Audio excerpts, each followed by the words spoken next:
사도행전 1장 12절에서 14절 우리 한 목소리로 같이 봉독합니다. 그리고 나서 그들은 올리브 산이라고 하는 산에서 예루살렘으로 돌아왔다. 그 산은 예루살렘에서 가까워서 안식일에도 걸을 수 있는 거리에 있다. 그들은 성 안으로 들어와서 자기들이 묵고 있는 다락방으로 올라갔다. 이 사람들은 베드로와 요한과 야고보와 안드레와 빌립과 도마와 바돌로메와 마테와 알페의 아들 야고보와 열심당원 시몬과 야고보의 아들 유다였다.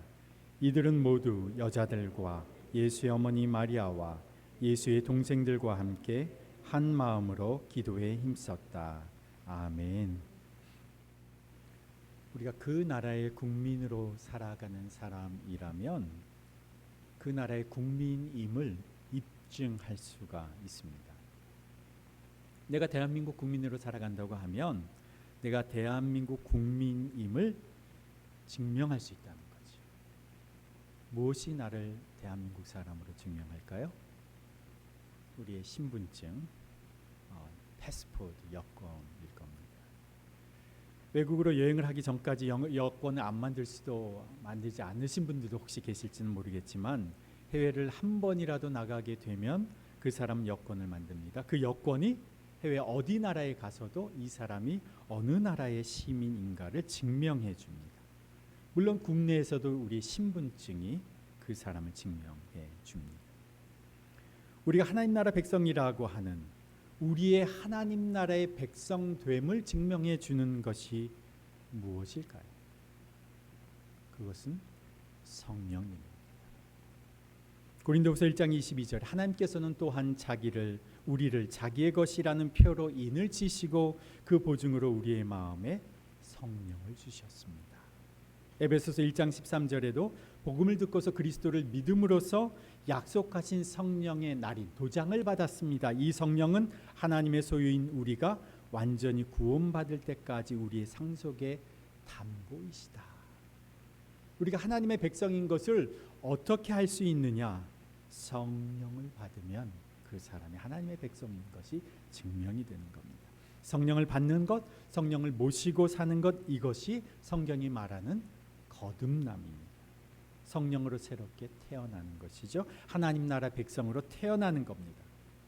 이 성령을 주시는 분이 누구십니까? 예수님입니다. 예수님이 성령으로 세례를 주시는 분이십니다. 그래서 예수님이 보내시는 성령을 우리가 받는 것은 예수님이 보내신 성령을 우리가 모신 것은 곧 우리 안에 예수님이 계시는 것과 같습니다. 이 성령을 받으면 성령께서 우리 안에서 우리가 하나님의 자녀인 것을 증언하여 주시고 예수님의 말씀을 가르쳐 주시고 생각나게 하시고 우리의 걸음을 인도해 주시는 겁니다. 그래서 우리 자신이 주도하는 인생이 아니라 하나님이 주도하시는 인생을 살아가려고 하는 사람에게 성령은 반드시 필요한 겁니다.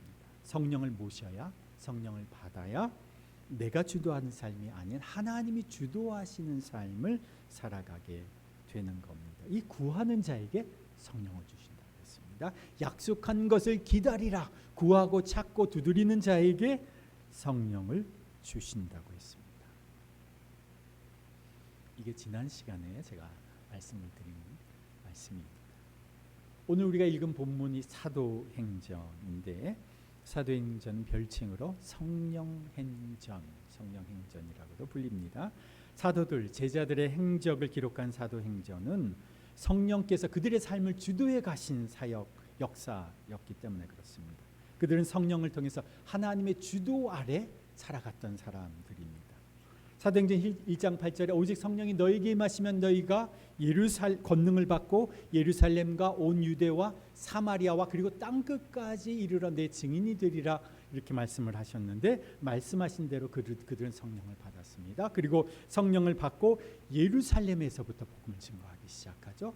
예루살렘에서 복음을 증거하는 그 내용이 이제 2장에서부터 7장의 내용이라면 예루살렘에서부터 시작해서 유대와 사마리아에까지 복음을 증거합니다. 이것이 8장에서 12장의 사도행전의 내용입니다. 그리고 땅끝까지 내 증인이 되리라. 그 땅끝까지 증거하는 복음의 사역이 13장에서 마지막 장까지 이렇게 사도행전이 이어집니다. 그들이 하나님이 주도하시는 삶을 살아갈 수 있었던 이유는 그들이 성령을 받았기 때문에, 성령으로 충만했기 때문입니다. 성령을 통해서 하나님이 주도하시는 대로 그들은 땅 끝까지 복음을 증거하는 삶을 살 수 있게 된 것입니다. 그들이 하나님이 주도하시는 삶을 살아갈 수 있었던 그 첫 번째 이유가 바로 성령을 받았기 때문입니다. 그런데 그들이 하나님이 주도하시는 삶을 살아갈 수 있었던 두 번째 이유를 오늘 본문 13절, 14절 우리 함께 한번 읽어보겠습니다. 13, 14절 다시 읽습니다. 시작. 그들은 성 안으로 들어와서 자기들이 묵고 있는 다락방으로 올라갔다. 이 사람들은 베드로와 요한과 야고보와 안드레와 빌립과 도마와 바돌로메와 마테와 알페의 아들 야고보와 열심당원 시몬과 야고보의 아들 유다였다. 이들은 모두 여자들과 예수의 어머니 마리아와 예수의 동생들과 함께 한 마음으로 기도에 힘썼다. 그들이 하나님이 주도하신 삶을 살 수 있었던 두 번째 이유는요, 그들은 기도하는 사람들이었다는 겁니다. 사도들은요, 예수님이 하늘로 승천하시는 모습을요, 감람산, 세번역에서는 올리브산에서 직접 눈으로 목격했습니다. 그리고 나서 그들은 예루살렘으로 돌아와서 한 일은 그들이 함께 모여 기도하기 시작했습니다. 그들은 함께, 본문에 의하면 함께 한 마음으로 기도에 힘썼습니다. 이 장면을 누가복음 24장 마지막 장에서도 기록해 놓았는데요. 누가복음 24장 마지막 부분에 보면 예수님께서 그들에게 나는 아버지께서 약속하신 것을 너희에게 보낸다. 그러므로 너희는 위로부터 오는 능력을 입을 때까지 이 성에 머물러 있어라. 예수님이 말씀하시죠. 그래서 그들은 예루살렘 성으로 돌아갑니다. 거기에 보면 베다니까지 그들이 나갔다. 감람산 중에서도요, 베단이라는 곳에서 예수님이 승천을 하셨어요. 그곳에서 예수님이 승천하시는 모습을 목격하고 이제 예루살렘 성으로 돌아오는데 그곳에서 예수님이 손을 들어 예수님께서 그들을 축복해 주셨다고 누가복음에는 그렇게 쓰여 있습니다. 그리고 예수께서 그들을 축복하시는 가운데 예수님께서 하늘로 승천하셨는데 그들은 이제 예수님을 경배하고 아주 크게 기뻐하면서 예루살렘으로 돌아와서 마지막 절이 이렇게 되어 있습니다. 하나님을 찬양하며 날마다 성전에서 지냈다. 사도행전에서 돌아와서 그들의 행적을 기록했을 사도행전은 다락방에서 함께 모여 그들은 기도했다. 누가복음의 증언에 의하면 그들은 성전에서 날마다 찬송하며 지냈다. 그들은요, 하나님께 기도하는 삶을 살았다는 겁니다. 그들은 성령을 받을 것이니 기다려라 약속하셨기 때문에 그들이 기다리면서 기도하고 찬양하였습니다마는 그렇다면 그들이 성령을 받게 된 이후에는 그럼 기도하지 않았느냐? 그렇지가 않죠. 그들은 성령을 받은 이후에도 계속해서 기도를 멈추지 않았습니다. 이제 사도행전 1장, 2장에서 이제 성령을 받게 되고 3장으로 넘어가게 되면 베드로와 요한이 여러분이 잘 아시는 성전 미문, 아름다운 문이라고 하는 불리는 성전 문에서 구걸하는 한 걷지 못하는 거리는 보죠. 그때 베드로와 요한이 그 사람에게 명령합니다. 예수님의 이름으로 명하노니 내가 가진 것은 은과 금은 내게 없거니와 내가 가진 것으로 내 예수의 이름으로 명하노니 일어나 걸으라. 걷지 못한 자가 그 즉시 일어나는 기적을 경험하죠. 그 처음이 그 앞부분이 어떻게 시작되냐면요. 오후 3시에 기도 시간이 되어서 베드로와 요한이 성전으로 올라가는데 그들이 어디 가다가요? 성전으로 뭐하러? 기도하러 가다가 그 가는 길에 이 거린을 일으켜 세운 겁니다. 사도행전 6장 4절에서도 보면 사도들이 집사들을 7 집사를 세웁니다. 왜 7 집사를 세울까요?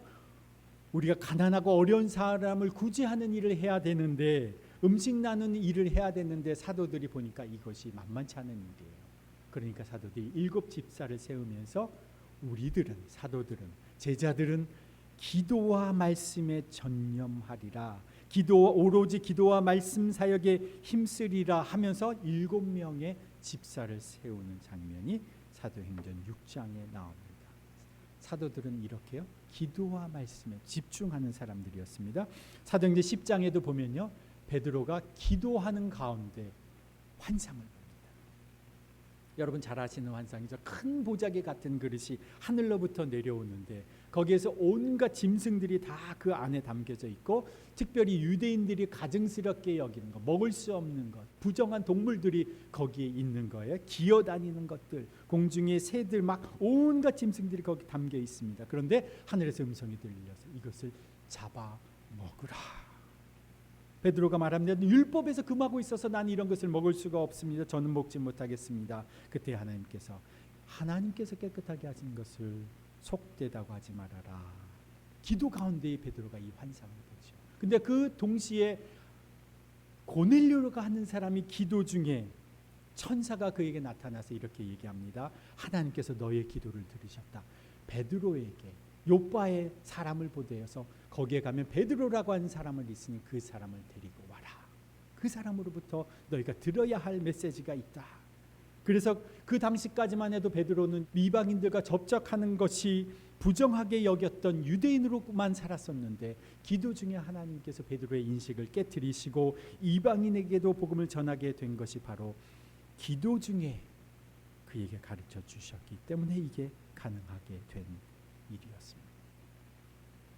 사도행전 13장에서도 보면요, 바울과 바나바가 안디옥 교회를 담임 목회하고 있습니다. 그런데 안디옥 교회가 자기들의 담임 목사 2명의 이 담임 목사를 선교지로 파송하게 되는데, 그들이 금식하는 기도 중에 성령이 그들에게 말씀하셨습니다. 2 사람을 따로 세워라. 안디옥 교회는요, 기도하는 교회였어요. 그들은 바울과 바나바를 금식하면서 따로 세워서 선교사로 파송을 했습니다. 두말할 필요도 없이 선교사로 파송받은 이 바울과 바나바 또한 기도하는 사람이었죠. 안디옥 교회도 기도하는 교회여서 자기 담임 목사를 선교지로 파송했던 사람들이었지만, 바울과 바나바도 사도행전 16장에 보면 유럽으로 건너간 바울의 첫 방문지가 우리가 아시다시피 빌립보였지 않습니까? 빌립보에 도착해서 바울이 한 일이 뭐였습니까? 기도할 곳을 찾았습니다. 거기에서 루디아를 만나게 되죠. 루디아에게 복음을 전해서 루디아에게 전도하지 않습니까? 그런데 그곳에서 점치는 귀신이 들린 여인을 하나 만납니다. 점치는 귀신 들린 이 여인이 바울을 늘 따라다니면서 괴롭게 하니까 바울이 예수님의 이름으로 귀신을 축출해버립니다. 정신이 돌아왔어요. 그런데 문제는 이 귀신이 점치는 일로 돈을 벌었는데, 그 점치는 일로 돈을 벌던 주인이, 이 종의 주인이 바울을 고발해서 바울이 감옥에 갇히게 됩니다. 사도행전 16장에 보면 바울과 실라가 한밤중에 뭘 합니까? 기도하고 찬송하는데, 그날 밤에 어떠한 일이 벌어집니까? 감옥의 문이 열리고 수갑이 풀어지고 착고가 풀어지는 하나님의 역사가 일어납니다. 이들이 이렇게 하나님이 주도하시는 놀라우신 일들을 경험할 수 있었던 것은 그들이 기도하는 사람들이었기 때문에 그렇습니다. 하나님이 주도하시는 인생을 살아가기 원하는 사람은요, 기도하지 않을 수가 없습니다. 하나님이 어떻게 인도해 주시는지 알고 싶어서 기도하게 됩니다. 그래서 사도들이 한 마음으로 기도에 힘쓰는 겁니다. 기도에 헌신하는 겁니다. 그것이 예수님께서 내 집은 만민이 기도하는 집이다라고 말씀하신 이유이기도 합니다. 하나님이 주도하는 삶을 살아가기를 원하십니까? 하나님이 내 인생을 주도하며 살아가는 그런 삶을 살아가기를 원하십니까? 기도에 헌신하시기를 바랍니다. 기도가 없으면 역사가 없습니다. 기도가 없으면 하나님의 주도하심을 알 수가 없습니다. 기도가 없으면 오늘 이끄시는 주의 손길을 인식할 수가 없습니다. 그런데 우리가 읽은 이 본문의 기도라고 하는 이 단어를 보면요, 헬라어로 프로슈케라고 하는 단어입니다. 이게 2가지 이 단어가 조합된 단어인데요, 이게 프로스, 무엇을 향하여 라고 하는 전치사에 동사 슈케라고 하는 동사가 합쳐져서 프로슈케 이렇게 읽히는 겁니다. 그런데 이 슈케라고 하는 동사는요, 기도하다, 청원하다, 예배하다 3가지 뜻이 있습니다. 그러니까 프로슈케라고 하는 이 단어를 쓰면 그것은 첫 번째는 기도하는 의미이고요, 그거는 청원하는 의미이고요. 세 번째는 예배하는 의미. 이 세 가지 의미를 가지고 있다는 겁니다. 그러면 신약 성경에서 예배하다라는 단어를 이 단어를 사용하고 있느냐? 꼭 그렇지만은 않습니다.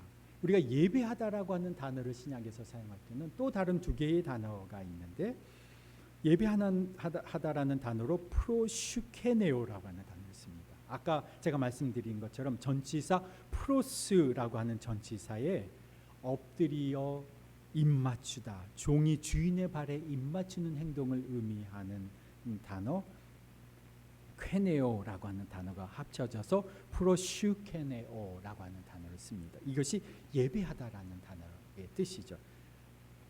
직역하면 이 뜻은요, 종이 주인의 발에 입맞추는 겁니다. 이게 예배하다라는 뜻이. 우리 아까 우리가 찬양 불렀던 주발 앞에 무릎 꿇고 이 찬양이죠. 이 찬양의 가사가 이렇습니다. 주님 그 발에, 이게 이 찬양의 가사는 어떻게 보면 옥합을 깨트린 여인의 모습을 이야기하는 것 같아요. 그런데 옥합을 깨트리고 그 자기의 머리털로 주님의 몸을 닦아드리고 발을 닦아드리고 그 발에 입맞추며 나의 왕관을 높이리, 이렇게 되어 있죠. 이게 원래는요, 종이 누군가 손님이 들어오시면, 주인이 들어오시면 물을 갖다가 씻겨놓고 그 종이 주인의 발에 입맞추고 섬긴다. 이게 예배라는 거예요. 주인의 발에 입맞추어 그를 높이는 행위가 이게 예배라는 거죠. 이게 프로슈케네오라고 하는 단어입니다. 그런데 예배라고 하는 단어를 쓸 때는 또 한 가지 단어가 있는데요. 라투리오라고 하는 단어입니다. 이것은 로마서 12장 1절에 여러분이 잘 아시는 말씀이죠. 여러분의 몸을 하나님께서 기뻐하실 거룩한 산 제물로 드리십시오. 이것이 여러분이 드릴 합당한 예배입니다. 예배. 여기에서 쓰는 단어가 바로 라투리오라고 하는 이 단어인데요. 여기선 명사형으로 썼는데 이것은 종이 주인을 섬기다, 주인에게 봉사한다라고 하는 뜻입니다. 이것이 영어에서 예배를 서비스라고 하죠. Sunday 서비스 이렇게 하죠. 이것이 바로 이 단어에서 유래한 거죠. 봉사한다, 주인에게 봉사한다라는 의미입니다. 아까 우리가 말씀드린 기도라고 하는 단어나 예배라고 하는 이 두 단어에서 공통적으로 갖고 있는 의미 하나를 뽑아보면 하나님 앞에 겸손히 나아간다는 것입니다. 하나님 앞에 겸손히 나아간다. 기도하다, 예배하다라고 하는 의미는요, 하나님 앞에 겸손히 나아가는 겁니다. 그래서 기도하지 않는 것은요, 하나님 앞에 교만한 겁니다. 여러분 생각해 보십시오. 여러분 가슴에 손을 얹고 한번 가만히 생각해 보십시오. 왜 기도하지 않을까요? 하나님 도움 없어도 살아갈 수 있다고 생각하기 때문에 그렇습니다. 여러분 기도하지 않고도 잘 살아갈 수 있다고 생각하십니까? 죄송하지만 그것은요, 하나님 앞에서 교만한 겁니다. 예배하는 삶, 기도하는 삶은요, 겸손한 자가 하는 겁니다. 하나님 도움이 없이는 살 수 없는 자가 기도하게 되어 있습니다. 겸손해지면요, 낮아지면 기도하게 되어 있습니다. 지난주 저희가 깜짝 놀라셨죠? 우리 자매님 한 분이 어머니가 큰 수술을, 암 수술을, 그것도 한 군데도 아니고 여러 군데 진단을 받으셔서 큰 수술을 받으셨는데, 이것이 남의 일같이 우리가 느껴지지 않아서 함께 기도하지 않았습니까? 연세도 그러시고 우리 어머니 세대시니까 우리 일같이 느껴지더라고요. 저도 큰 수술을 앞두고 기도가 저절로 되지요. 그 가족들이 얼마나 애타면서 기도하셨겠습니까? 여러분들도 같이 기도하시지 않았습니까? 그런데 다리 좀 삐끗했다, 손가락 끝에가 살짝 칼에 긁혔다, 여러분 이거 가지고 여러분 기도 부탁하시는 분들 전 못 봤습니다. 그죠? 그런 기도 부탁을 받아도요, 한번 잠깐 기도하고 저도 잊어버릴 거예요. 잘 낫겠지, 간단한 수술이고 간단한 봉합비니까 금세 회복되겠지, 이렇게 생각합니다. 자기 힘으로 자기 능력을 할 수 있다고 생각하면 사람은 기도하지 않습니다. 여러분 기도하고 계십니까? 기도하지 않는 것은요, 내 스스로 다 할 수 있다고 생각하기 때문입니다. 어느 목사님이 자기 교회 집사님 한 분이요, 제가 직접 들은 이야기인데 집사님 한 분이 사업이 너무 어려워서 이분이 새벽 기도에 나오기 시작하셨다는 겁니다. 처음에는 왜 이분이 새벽 기도에 나오시니까 무슨 큰일이 있나 여쭤봤더니 목사님 사업이 너무 어려워서 좀 기도를 해주십시오 부탁을 하시더래요. 사업이 좀 잘 돼서 좀 하나님께도 영광 돌리고 하나님을 위해서 좀 봉사도 할 수 있는 그런 사람으로 살아가게 해달라고 기도 부탁을 하셔서 기도를 해드렸는데 시간이 좀 지나고 꽤 지났는데 이 집사님은 보이지를 않는다는 겁니다. 주일에도 뵐 수가 없어서 전화를 드렸다는 거예요. 요즘에 어떤 일이신데 요즘에 뵐 수가 없죠. 이분이 하시는 말씀이 목사님 사업이 너무 잘 돼서 바빠서 주일에 시간을 낼 수가 없습니다. 조금 한가해지면 찾아뵙겠습니다 하더랍니다. 자기가 다 할 수 있으면요 기도 안 해요. 그런데 겸손해지면 기도가 저절로 됩니다. 내 한계가 부딪히면 저절로 기도가 됩니다. 자신의 힘으로 안 되는 것을 인정하는 사람이 겸손한 사람이요 기도하는 사람이 겸손한 사람입니다. 하나님은 교만한 자를 물리치시고 겸손한 자에게 은혜를 주시는 분이십니다. 여기 더빅교회 지체들은 한 분도 예외 없이 하나님 앞에서 겸손한 자로 살아가시기를 축원합니다. 하나님 앞에서 기도하는 자로 살아가시기를 소원합니다. 우리 교회 달력에 보시면요 2월인가요 3월인가 보시면 달력 뒤편에 한 문장씩 글귀가 들어가 있죠. 거기 보시면 이렇게 써 있습니다. 나를 중심에 놓으면 교만이고 하나님을 중심에 놓으면 겸손입니다. 하나님을 중심에 놓은 사람, 겸손한 사람은요 기도할 수밖에 없습니다. 하나님이 내 인생을 주관해 주시기를 간구하는 겸손한 사람은요 바로 기도하는 사람입니다. 자기가 다 할 수 있다고 생각했던 성경의 인물 한 사람을 우리가 들라 그러면요 야곱을 들 수가 있습니다. 너무나도 교활한 깨로 자기가 세상을 다 지배할 것처럼 살아가는 한 사람이지요. 그때 그는 하나님을 의지하지 않았습니다. 하나님을 예배하지도 않았습니다. 그런데 창세기 32장에 보면 그에게 닥친 가장 큰 위기를 직면합니다. 이제 자기의 큰 재산, 자기의 많은 가족들을 거느리고 고향으로 돌아가는 때였습니다. 그런데 장자의 권리를 빼앗겼던 축복권을 빼앗겼던 형 에서가 군인들 400명을 이끌고 자기를 죽이러 온다는 소식을 앞서간 종이 전해주는 겁니다.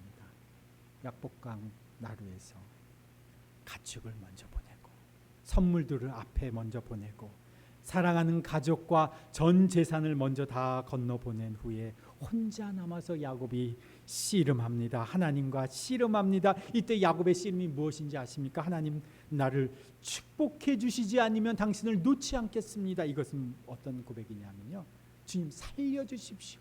주님이 살려주신다고 약속해 주시지 않으면 저는 주님 손 놓지 않겠습니다.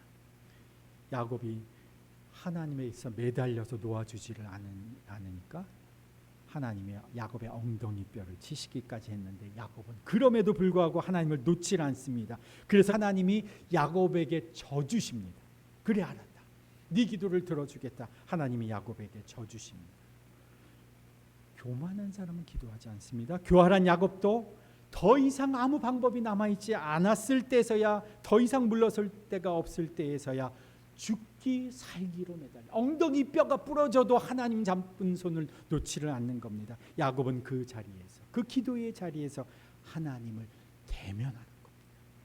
겸손한 사람은 기도하는 사람이요 그 기도는 곧 하나님을 대면하는 겁니다. 예배는 곧 하나님을 대면하는 겁니다.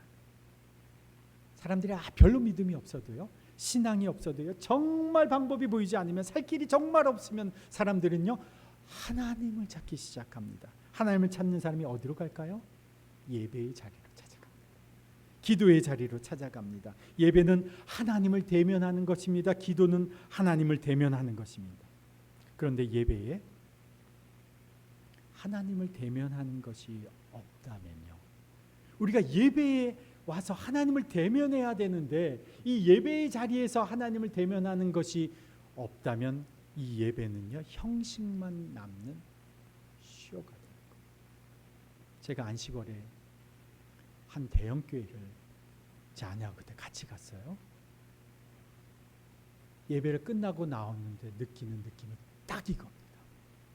화려하고 웅장하고 관악, 현악, 악단이 예배 반주를 하고 엄청난 조명과 수많은 사람들이 모여 있는데 예배를 끝나고 나오는데 제 마음에, 아내의 마음에 똑같이 드는 마음은 여기는 하나님이 함께 계신 것 같다.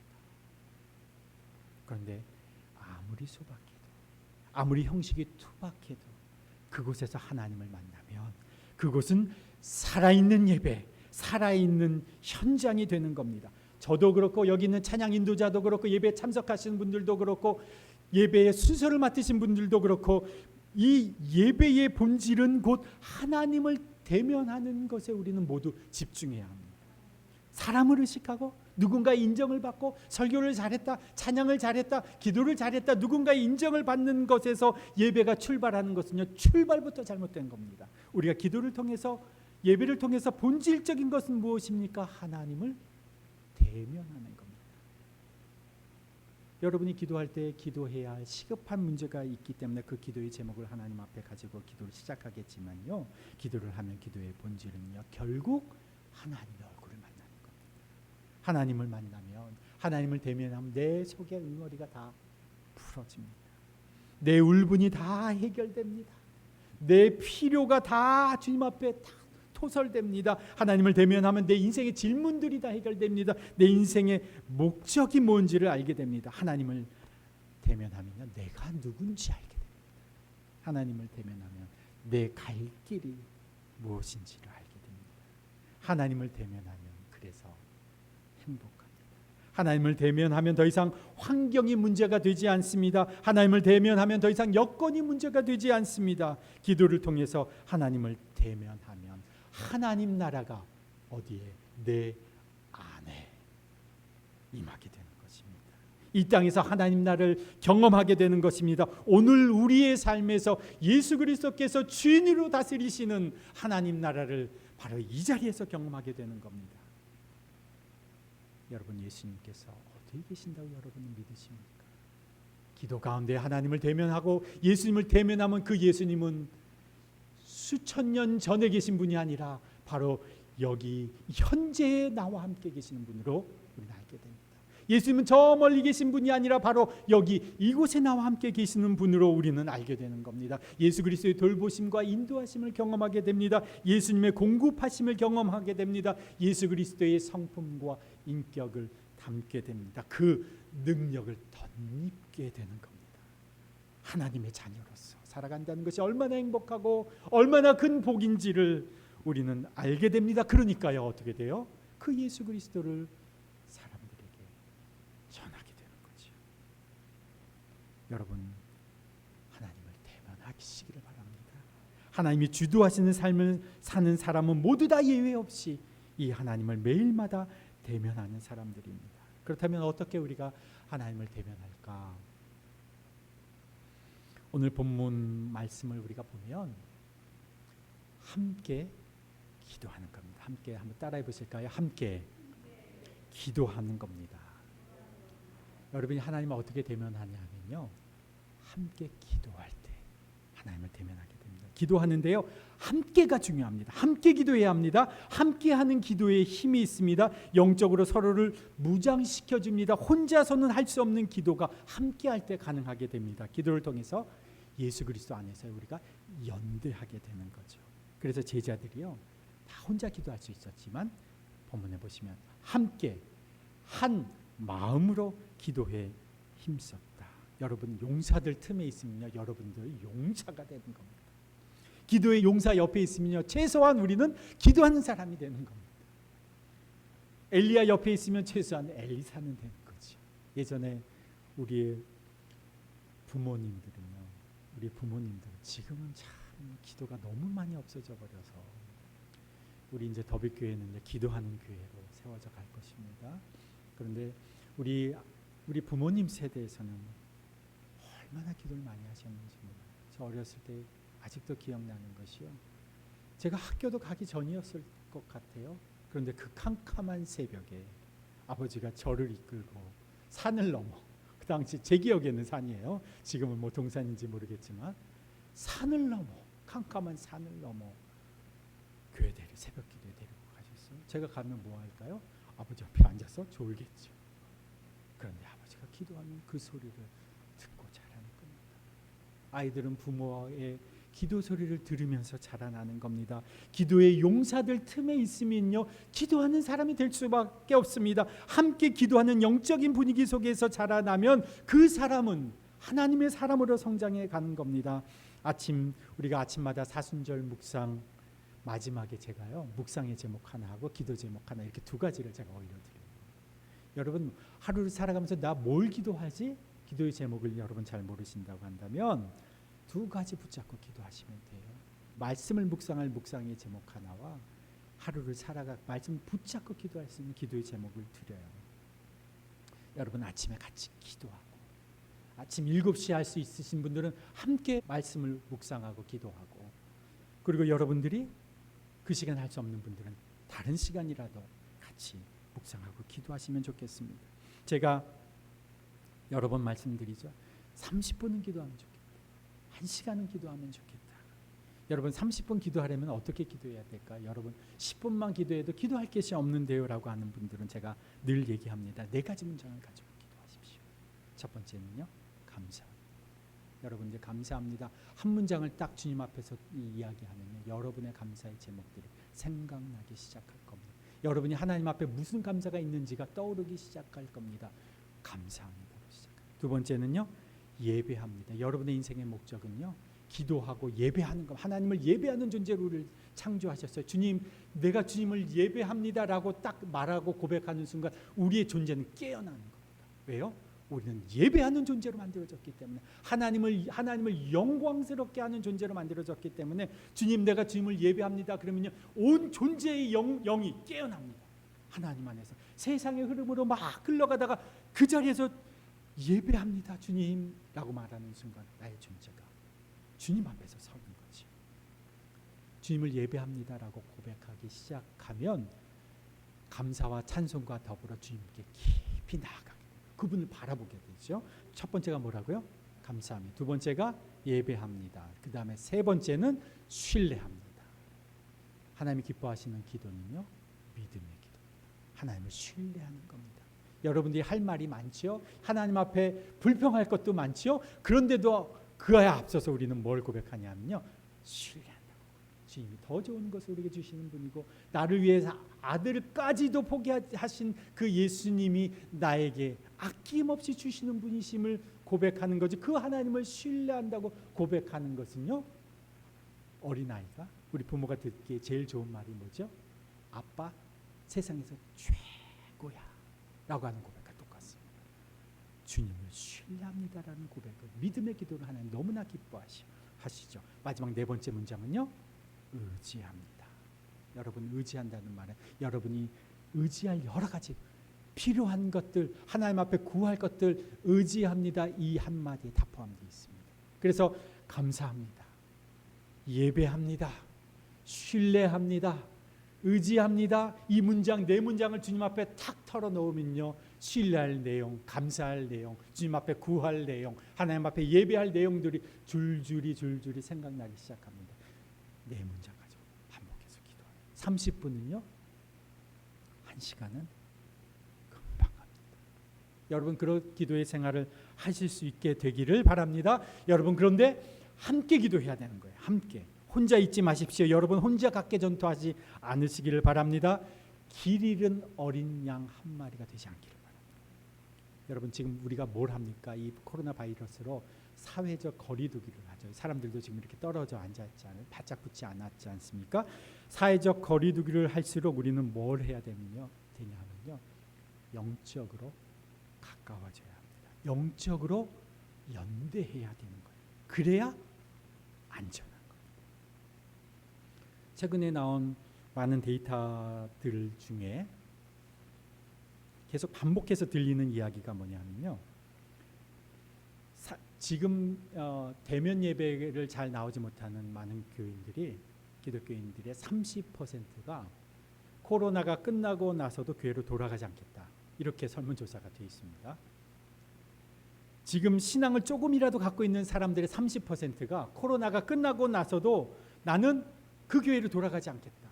이 말은 무슨 말이냐면요, 더 이상 그 사람들이 함께 하고 있었던 그 교회 공동체 그리고 기독교 신앙이 그들의 삶에 그렇게 유의미한 존재가 더 이상 아니라는 겁니다. 코로나 시대를 지나면서 많은 사람들이 더 이상 영적 공동체에 속하지 않게 된다는 겁니다. 이것은 단순히요, 사람들이 교회라고 하는 이 영적인 공동체에 속하지 않는다는 그것일 뿐만이 아니라 하나님 나라 백성으로서의 정체성을 상실하게 된다는 거예요. 혼자 있으면요, 먹잇감을 찾는 배고픈 사자가 으르렁거리면서 삼킬 대상을 찾고 있다고 이야기. 이게 원수마귀입니다. 원수마귀가 밥을 찾기 위해서 으르렁거리고 달려들고 그렇게 으르렁거리면서 돌아다니고 있는데 혼자 있으면 안 돼요. 영적으로 연대해야 됩니다. 영적으로 함께 동행하십시오. 그래서 올해 우리 교회의 표로 주신 나와 함께 깨어 있어라. 이거는 그냥 주신 말씀이 아닙니다. 정말 종말의 마지막을 살아가고 있는 우리들이 깨어서 날마다 하나님과 동행하지 아니하면, 하나님을 대면하지 아니하면, 함께 주님 안에서 연대하지 아니하면 세상의 물결에 휩쓸려 가게 될 것을 경고하고 있는 겁니다. 이 코로나 시대를 하나님께서 우리에게 허락하신 것은 하나님께서 교회를 새롭게 하시기 위함입니다. 새로워진 교회, 정결해진 교회를 통해서 하나님이 또 하고자 하시는 일은 이 세상을 새롭게 하시는 겁니다. 주님이 새롭게 하시는 교회, 정결케 하시는 교회, 새롭게 일으키시는 교회를 통해서 세상을 새롭게 하시는 겁니다. 이를 위해서 교회를 지금 하나님께서 정결케 하시는 작업이죠. 이제 정말 살아있는 예수 공동체 교회와 명목만, 형식만, 종교적 형식만 갖춘 교회가 구별될 겁니다. 교회 공동체가 구별이 될 거예요. 정말 예수 안에서 살아있는 교회 공동체와 명목, 형식만 남아있는 교회로 구별될 겁니다. 이것은 사람들에게도 마찬가지입니다. 하나님께서 영혼을 구별하시는 때이기도 합니다. 하나님이 알곡과 쭉정이를 구별하시는 때입니다. 하나님의 백성을 추스리시는 거죠. 깨어있는 주님의 군사를 모집하시는 겁니다. 깨어있는 자만이 그리스도의 군사로 남아있게 될 것입니다. 그렇다면 깨어있지 않는 사람은 어떻게 될까요? 마태복음 25장의 열처녀의 비유에서 신랑의 혼인잔치에 들어가지 못한 5처녀가 남아있었습니다. 문 밖에 있었어요. 문을 두드리면서 열어달라고 했습니다. 기름을 사가지고 와서 나중에 문을 열어달라고 하죠. 신랑이 그들에게 이렇게 얘기합니다. 내가 진정으로 너에게 말한다. 나는 너희를 알지 못한다. 시대를 분별하지 못하고 깨어있지 못하며 살아가던 자들에게 예수님께서 정색을 하고 오늘 이 시대의 말로 이렇게 얘기하는 겁니다. 내 분명히 말하는데 나 너희 모른다. 이게 예수님의 말씀입니다. 혼자 떨어져 있습니다. 길 잃은 어린 양 한 마리가 되어서는 안 됩니다. 사회적 거리두기를 하면 할수록 영적으로 더 연대해야 됩니다. 깨어서 함께 해야 합니다. 그래야 안전합니다. 어떻게 하나님을 대면할 수 있습니까? 우리가 함께 기도하는 겁니다. 함께 기도하는 겁니다. 어떻게 하나님을 대면할 수 있을까요? 두 번째는요. 첫 번째는 함께 기도하는 거고요. 두 번째는 시간을 정해서 기도하는 겁니다. 제가요, 시간을 정해서 기도하라고 말씀드리는 이유는 시간을 정하지 않으면요, 기도하지 않기 때문에 그렇습니다. 이건 저의 경험이기도 하지 여러분의 많은 경험일 겁니다. 제가 30분 기도하라고 말씀드리고 작정해서 기도하라고 말씀드리는 이유는 시간을 작정해서 정하지 않으면요, 기도하지 않게 됩니다. 그래서 뭘 정해야 되냐면요, 언제 기도할지를 정해야 되고요, 얼마나 기도할지도 정해야 됩니다. 여러분, 많이 기도하는 것도 좋지만 짧게라도 정해놓고 기도해야 됩니다. 그래서 매일매일 뭐예요? 기도의 분량을 채울 수 있어야 되는 거죠. 제가 예전에는 아내가 그러진 않았는데 최근에는요, 아내가 뭘 챙겨줘요. 이렇게 낙 같은 걸. 몸이 이제 부실해진다고. 예전에는 제가 비타민 C만 이렇게 주로 상영을 했는데 요즘에는 아내가 아침에는 뭘 먹어야 되고, 식전에는 뭘 먹어야 되고, 뭐 낮에는 뭘 먹어야 되고, 뭐 하여튼 이것저것 이렇게 챙겨 줍니다. 우리가 영적으로 하나님 안에서 건강하게 살아가려면요, 규칙적으로 기도하지 않으면 여러분의 영혼이 성장하지 못합니다. 여러분 날마다요 시간을 좀 정해 놓으십시오. 안 정하면요 기도 안 합니다. 여러분이 할 수 있는 기도의 분량도 꼭 많지 않아도 돼요. 10분이면 10분, 15분이면 15분, 30분이면 30분, 시간이 좀 여유 있고 할 수 있으면 1시간 정해놓고 기도하는 겁니다. 정기적으로 훈련하지 않으면요 우리에게 영적인 근육이 생겨나지 않습니다. 이 영적인 근육이라고 하는 것은요 영적인 인식, 인지력, 영적인 인지력입니다. 제가 이 사회적 거리두기 때문에요 축구를 뭐 못할 때는 어떨 때는 2달씩 못해요. 제가 월요일마다 축구를 하는데 축구장 대관을 안 해주니까 단계가 높아지면 아예 대관을 할 수 없으니까 축구를 못합니다. 그러다가 뭐 1달 만에 2달 만에 축구를 한번 딱 뛰고 나면요 그 다음 날은요 온몸이 2달 동안 안 뛰고 한번 뛰어보십시오. 온몸이 다 결립니다. 그런데 매주 뛰면요 아무데도 결립니다. 왜냐? 몸의 근육이 그만큼 올라와 있기 때문에 그렇습니다. 하나님을 대면하는 것은요 기도하는 것은요 훈련입니다. 훈련하지 않으면 여러분의 영적인 근육이 생겨나지 않습니다. 예수 그리스도가 우리 안에 계시다는 것을 성경이 말하고 있고 많은 사람들이 증언하고 있고 주님이 우리 안에 계십니다 고백하고 있는데 어떤 사람은 예수님이 내 안에 계시다는 걸 전혀 알지 못해요. 왜 그럽니까? 여러분의 영이 예수님 안에 훈련되지 않았기 때문에 그렇습니다. 때와 시간을 주님께 드려야 돼요. 이미 성령을 통해서 예수님께서 우리 안에 와 계십니다. 기도하지 않으면 훈련하지 않으면 그것을 인식할 수가 없습니다. 그런 사람은 늘 제자리 걸음만 걷습니다. 매일 제자리 맴도는 겁니다. 예수님이 이미 와 계신데도 늘 두려워하고 늘 무서워하고 불평하고 걱정하고 의심합니다. 예수님이 여기 계신데 내 인생에 함께 계신데 왜 그렇습니까? 영적 인식이 근육이 생겨나지 않아서 예수님이 계신 것도 모른다는 거예요. 어떻게 하나님을 대면할 수 있습니까? 함께 기도하는 겁니다. 어떻게 하나님을 대면할 수 있습니까? 시간을 정해서 기도하는 겁니다. 마지막으로 어떻게 하나님을 대면할 수 있습니까? 수시로 기도하는 겁니다. 수시로 기도하는 겁니다. 수시로 하는 기도는요 하나님의 이름을 하나님의 성호로 다 그러죠. 우리가 이름이라고 하는 말은 잘 안 쓰고 성호, 하나님 거룩한 이름 이렇게 하나님의 성호를 부르며 하는 순간의 기도입니다. 이게 수시로 하는 기도입니다. 우리가 이렇게 하죠. 딱 어떤 일이 있을 때 우리 예수님 이렇게 부르는 거지. 하나님 아버지 이렇게 부르는 거지. 성령님 이렇게 주님의 이름을 부르는 겁니다. 그러면 어떻게 해요? 그 한마디에 내 기도가 담기는 거예요. 주님의 이름을 부르는 것이 내 기도가 되는 겁니다. 이것이요 계속해서 반복되면 어떻게 해요? 쉬지 않는 기도가 되는 겁니다. 여기에서 한 문장만 더 붙이면 이렇게 됩니다. 우리가 지나가다가 예수님 하고 여기 한 문장이 더 붙이면 이렇죠. 사랑합니다. 하나님 아버지 감사. 성령님 지혜를 주십시오. 이런 식이죠. 여러분 하나님의 거룩하신 이름을 한 문장 한 단어를 불러 보십시오. 그분이 여기에 계시는 것을 우리가 인식하기 시작합니다.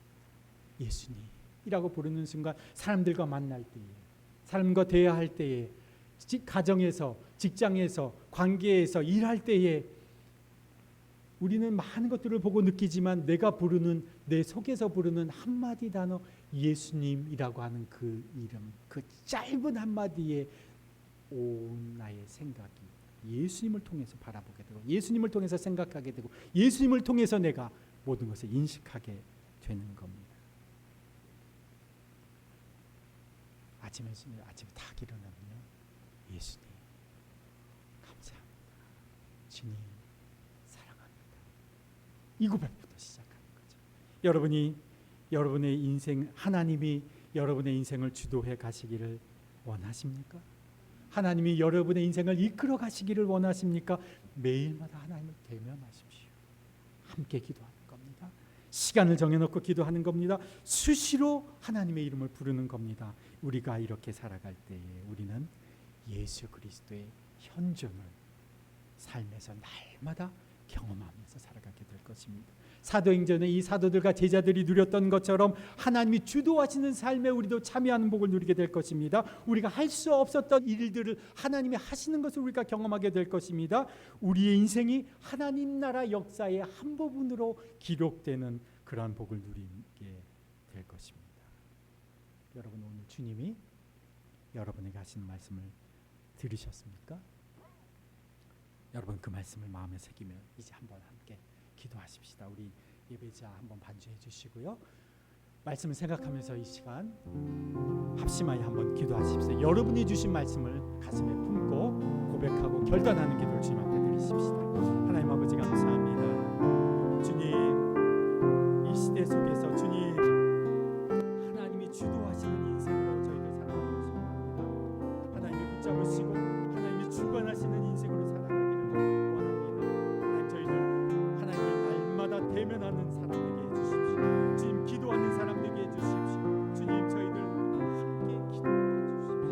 주님, 아침 7시 또 하나님 우리와 함께 시간을 정해놓고 기도하는 자로 살아가게 해주십시오. 주님, 우리의 삶과 인생을 주님 앞에 결단하며 나아갑니다. 주여, 우리 인생을 사용하실 수 있도록 주님, 수시로 주님의 이름을 부를 때마다 우리 인생이, 우리의 영적인 인식이 달라지게 해주시고, 주님, 오늘도 우리와 함께 하시고 동행하시고 우리 가운데 일하시고 돌보시고 공급하시고 이끄시는 주님의 도우심을 경험하는 저희들의 인생 되게 하여 주옵소서. 그래야 주님, 저희들의 인생이 매일 걱정하고 근심하며 하나님을 고민하며 살아가는 인생이 아니라 주님 안에서 누리고 나누고 베풀며 하나님의 행하시는 일에 참여하는 자로 살아가는 인도하여 주옵소서. 우리 인생을 창조하신 하나님의 목적대로 주여 생명을 누리되 풍성히 누리는 자로 저희들의 인생 살아갈 수 있도록 주님 도와주시옵소서. 저희들 한 주간을 살아가는 이 사순절, 이제 이 둘째 주간을 주님의 은혜 가운데서 하나님의 결단하며 살아갈 때에 주여 날마다 하나님을 대면하는 자로, 예수 그리스도의 현존을 날마다 인식하는 자로 저희들 살아갈 수 있도록 주님 인도하여 주시옵소서. 이제는 우리 구주 예수 그리스도의 은혜와 하나님 아버지의 그 무한하신 사랑과 성령님의 교통하심과 역사하심이 날마다 주님을 대면함으로 주님이 주도하시는 인생으로 살아가길 결단하며 이제 세상으로 나아가는 주님의 백성들 위에, 속한 가정과 일터 위에, 주의 몸된 교회 공동체 위에 지금으로부터 영원토록 함께 하시기를 간절히 축원하옵나이다. 아멘.